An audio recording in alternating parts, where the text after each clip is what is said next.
الرحمن الرحیم۔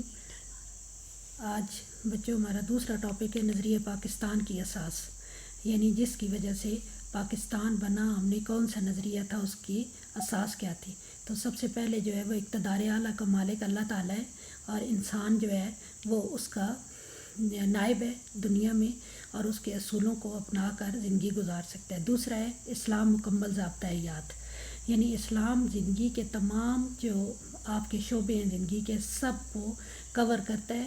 معاشرہ جو ہے اور معیشت، اخلاقیات، سیاسیات، سب شعبے جو ہے وہ اسلام کور کرتا ہے۔ اس کے بعد ہے اسلامی نظریات۔ اسلامی نظریات میں ہمارے 4-5 ٹاپک آتے ہیں۔ جو سب سے پہلے آتا ہے ہمارا عقائد و عبادات۔ عقائد و عبادات بیسیکلی ہمارے جو ارکان ہیں اسلام کے: توحید و رسالت، نمبر 2 پہ نماز، نمبر 3 پہ روزہ، نمبر 4 پہ زکوٰۃ، اور نمبر 5 پہ حج۔ سب سے پہلے عقیدہ توحید ہے۔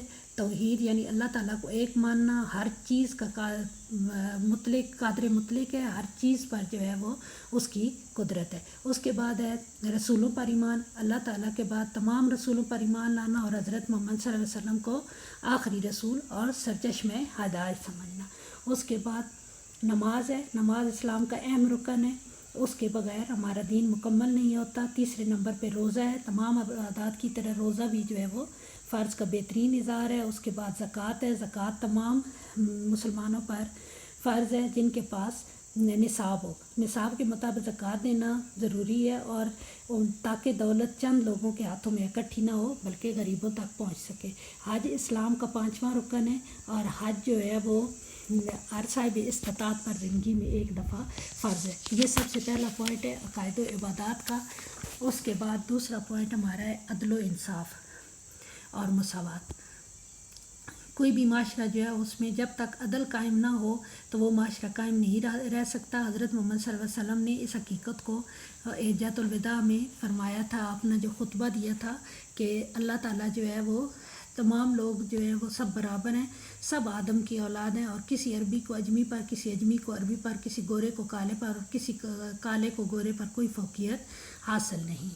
اس کے بعد ہے جمہوریت کا فروغ، یعنی جو آپ ریاست یا معاشرے کی بنیاد مشاورت پر رکھتے ہیں۔ اسلامی معاشرے میں جمہوریت کو فروغ حاصل ہے اور عوام کے حقوق کا خیال رکھا جاتا ہے۔ یعنی قائد اعظم نے بھی 14 فروری 1948 کو یہ تقریر کرتے ہوئے فرمایا کہ ہم اپنے جمہوری نظام کو اسلامی اصولوں کے مطابق بنیاد فراہم کریں۔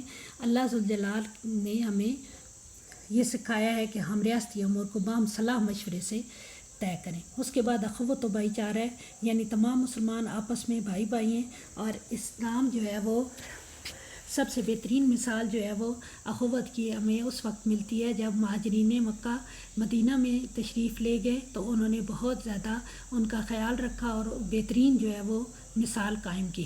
اس کے علاوہ بھائی جو ہوتا ہے، مسلمان بھائی دوسرے بھائی سے خیانت نہیں کرتا، اس سے کینہ اور حسد سے باز رہنے کا درس دیا جاتا ہے، اور مسلمانوں کو چاہیے کہ وہ اتفاق سے رہیں اور ایک دوسرے کی مدد کریں۔ اس کے بعد ہمارے آتا ہے شہریوں کے حقوق۔ جب پاکستان کا قیام عمل میں آیا تو ایک طرف شہریوں کے حقوق اور تحفظات کی اہمیت تسلیم کی گئی، تو دوسری جانب ان کے فرائض پر بھی بھرپور زور دیا گیا، یعنی تمام شہریوں کو برابر حقوق دیے جائیں، کسی بڑے کو چھوٹے پر ترجیح نہ دی جائے، اور اقلیتیں جو تھیں جو مسلمان نہیں تھے ان کے بھی حقوق کا برابر خیال رکھا گیا۔ اس کے